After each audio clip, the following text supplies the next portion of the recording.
Hola, ¿cómo está, señor? No, just kidding. I feel this urge to talk a little bit about the trauma I faced with my eye. Now, at the time, I was heavy in addiction, and I won't lie, I was on a power trip. and, although I knew there would probably be repercussions, I didn't think it would elevate quite so far. That day was both a wonderful day and also a life-changing day. And I thought that by sending him a friend and some alcohol and purchasing a bunch of alcohol myself, that I would come home with this alcohol and he would be all chill or whatever because we had a really good day, went and got his dog, so on and so forth. I asked him time and time and time and time. I swear like 10 times I asked him, are you cool if I go? Are you cool if I go? He said, yeah. I was just going for a short time. Just to go through a friend's closet. As she was letting go of her clothes, I had spent the entire day with him. I thought he'd be good. But apparently not. He had his dog, but that wasn't enough. And so I left, and about 5 minutes after I left, he was like, I can't believe you left me. I can't believe you left me. Blah, blah, blah. And then I was just fucking pissed off because legit, I asked him like 5 times. Not that I shouldn't even need to ask him, but like, because we were hanging out, I did make sure that he felt okay. Like we had done what we had to do for the day and it's all good. But clearly he was jealous. Attachment, so on and so forth. Attention whore, whatever you want to call it. Anyway, so I left. He was bitching. I sent my buddy over to hang out with him so he wasn't alone with a bottle, which probably wasn't the best idea. And when I came back, I thought he'd be in a better mood, but he wasn't. He was still sour. And I was just like so sick and tired of hearing it because it was such a stupid fucking reason. Like, why are you mad right now? I asked you 10 times. I asked you 10 fucking times. And you said it, you were cool with it. So I left. And then you want to bitch about it? Like, made no sense. So in my mind, I was drunk too. I was like, man, you're acting like a little bitch, man. Fucking wind up. You know what I mean? It is what it is. Anywho's a what's up? So I came back. He was still grumpy and he was sitting on the stairs. I brought another bottle. Because that's where I was in my life. And he was sitting on the stairs and we were fighting. And he's cleaning his gun. Another red flag. Why are you cleaning your gun? Double red flag. Why are you cleaning a loaded gun, bro? That doesn't have the safety on? What the fuck are you doing? Don't understand this nigga. Anywho's a what's up? Let's move on. So one thing led to another. You know I'm that bitch. Plus I'm juicy. Plus I'm on a power trip. So I stood up. I was like, yo, like, what the fuck are you bitching about? I don't know that that's exactly what I said. But I was like, and I went to him and I was like yelling at him or arguing back with him. And then boom. And then I was like, get that shit the fuck out of my face. Boom, moved it over so that it went straight into my eye and came out my ear. Just that one little tiny slight movement that I thank God for every fucking day saved my life. If it was this much higher, I would have been a fucking vegetable. And it was like this close to my face. This close.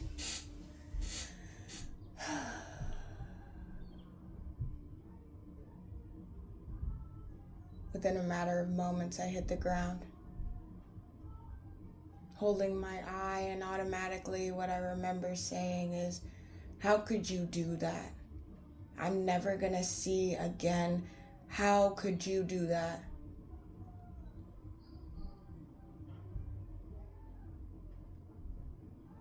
And then it felt like my feet were on fire.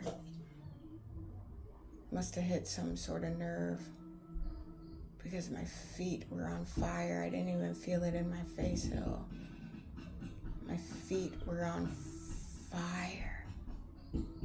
I couldn't calm down, and everybody's asking me, should we call an ambulance?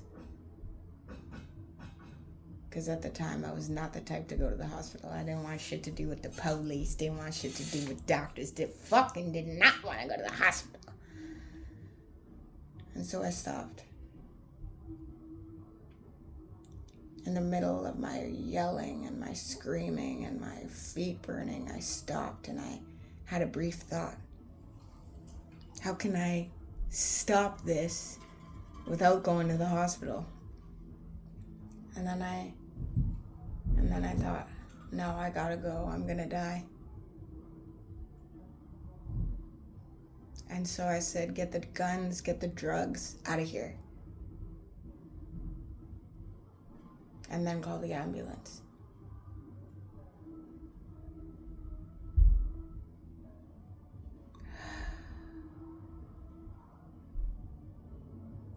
And that's the last thing I remember. Until waking up in the hospital, not being able to see, not being able to speak, asking for a pen and a paper.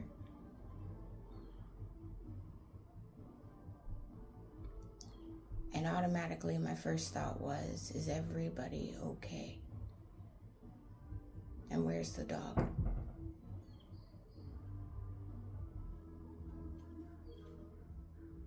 Not, am I ever gonna see again? Not, what's wrong with me? Not, am I okay? Am I ever gonna see again? But is everybody else okay?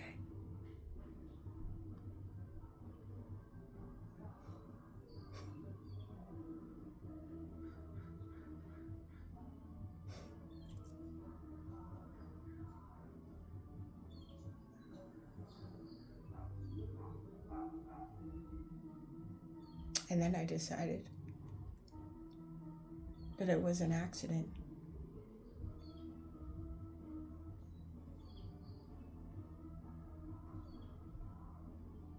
I'm not sure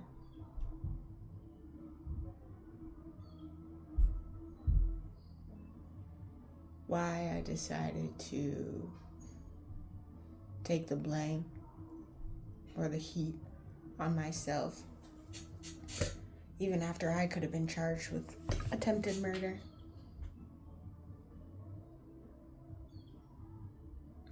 I'm not sure why I stood up for him and beat up people who were standing up for me.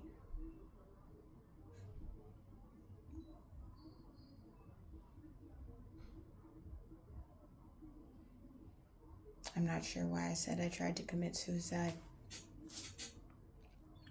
And I'm fucking so confused as to why I let him go free. Why I continued to choose him over everybody else, knowing what he did to me. Why I stayed with him even as the abuse got worse.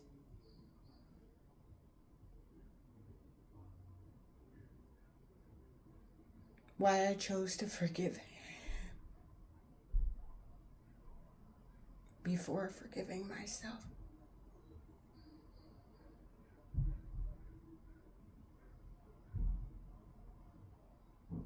Why I chose to protect him before protecting myself.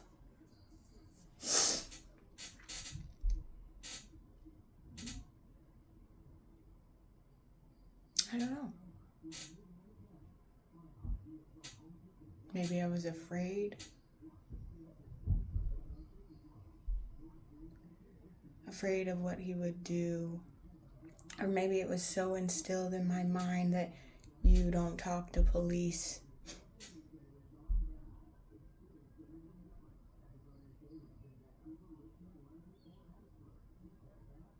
So instilled in my mind that I would be labeled a snitch. and that worse would come my way.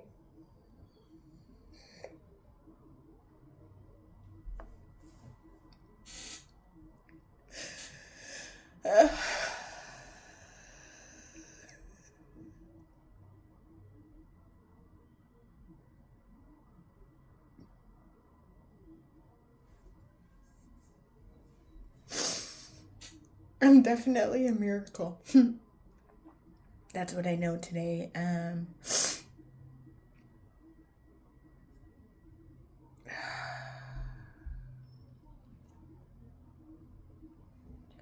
As tragic as this event has been in my life,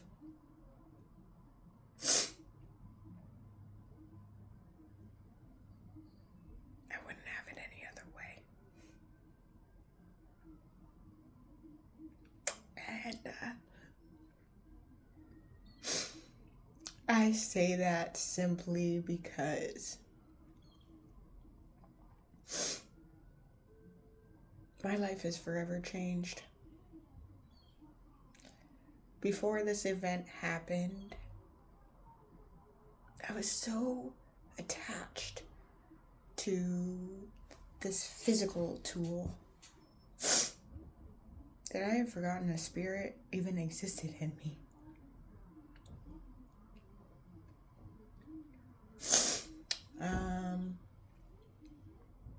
Losing my physical eye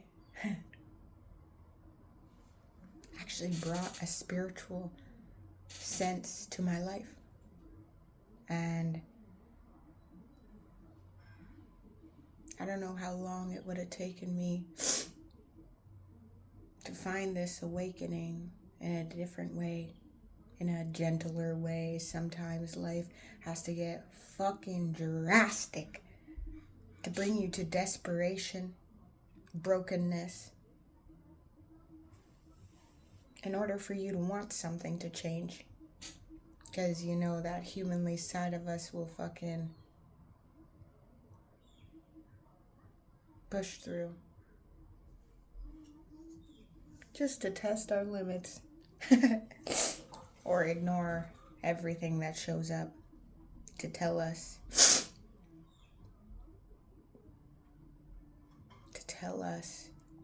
that what's going on isn't our sole purpose. Man, feels freeing to speak my truth.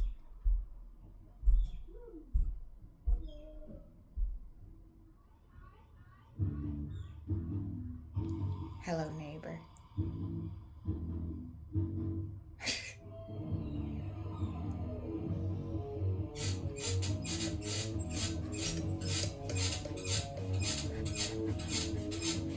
All right, let that sadness out. Party rock! Just kidding.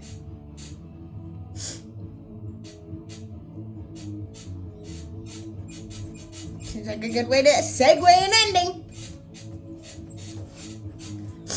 Now I can celebrate. Because I see how beautiful I am. Not just this, but this.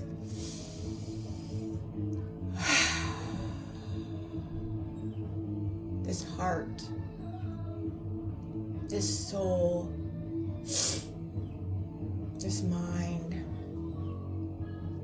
and all of this body.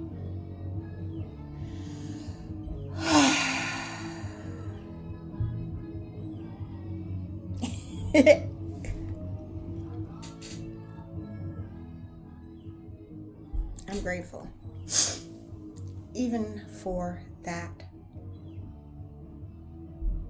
Because it taught me a lot about who I am. It taught me a lot about myself. And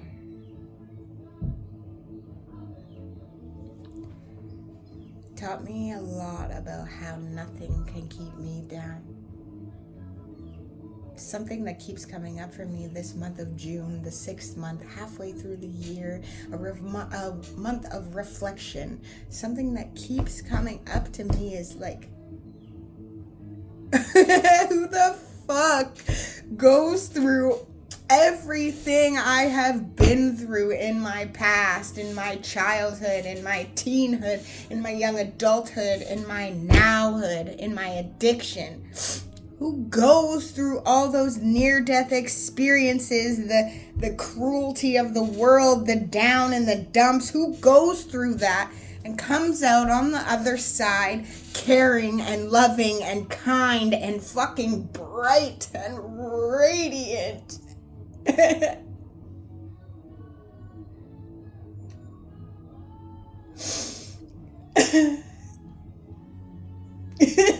And healthy and strong and so fucking beautiful.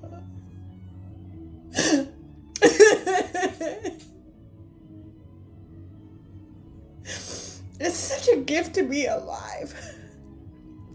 It's literally such an honor to be alive on this earth and to have the awareness and the addiction to earth, to nature, to trees, to flowers, to putting my feet in the fucking soil, to living, to experiencing new things, and putting myself out there and getting to know new pieces of me.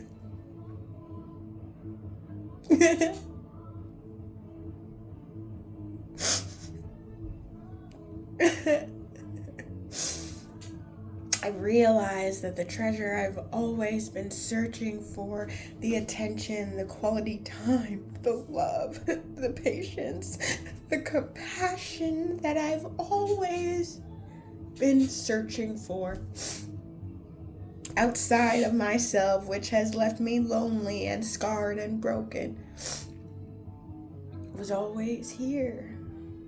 I wanted all of those beautiful things from myself.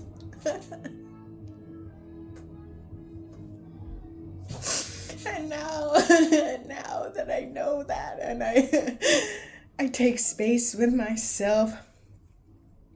Heck, I spend more time with myself than I do anybody else except my dog. She always.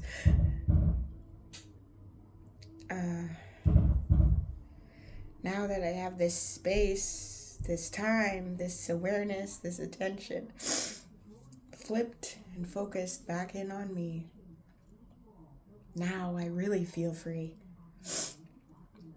Now I finally feel free. And so that's a little bit of my story for today. I wonder if we'll end with a tapping exercise. For me and for anyone this video touches or reaches, let's do so. I now invite in my spiritual guides to lead me with spiritual light.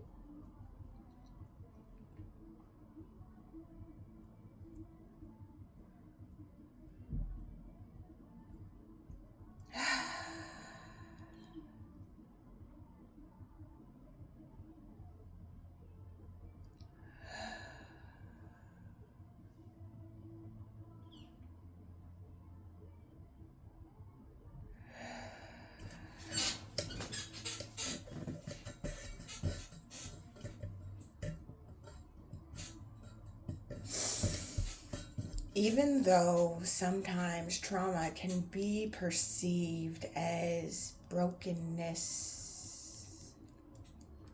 I know that everything in my path was actually building me up.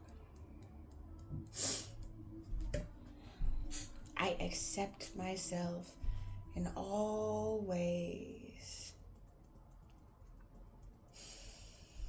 I treat myself in all ways. I allow tears to fall from my eyes as an expression of what I have survived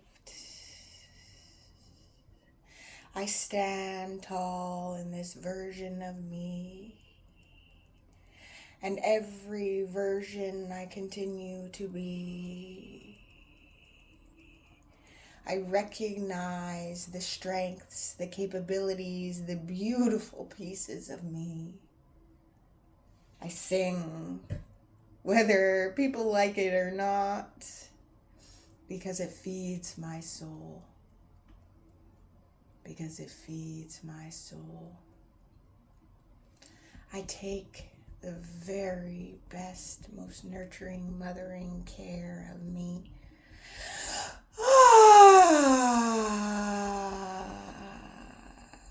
Every time it feels like what I need. I am the mommy and the daddy. I am all of everything and nothing of anything. I love fearlessly because I can. I smile just to share my vibration. I leave portals through my smile. I am divine. I now align with divinity.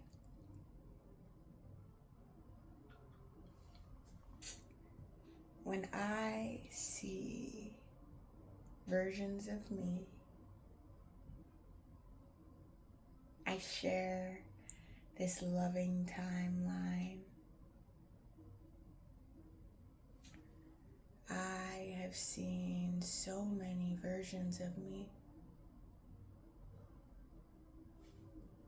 and I get to be a loving guide.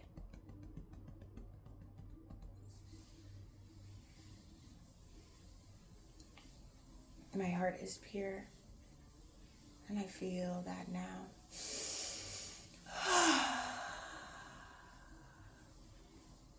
My heart is pure, and I feel that every moment of every day, I am pure. I am pure. Thank you for listening to my story. Thank you for hearing my truth. It feels so good to be seen. It feels so good to be heard. Mwah. Remember, you can make it through anything. It's your decision if something's going to break you or make you. And it's not that thing breaking you. It's you deciding to be broken.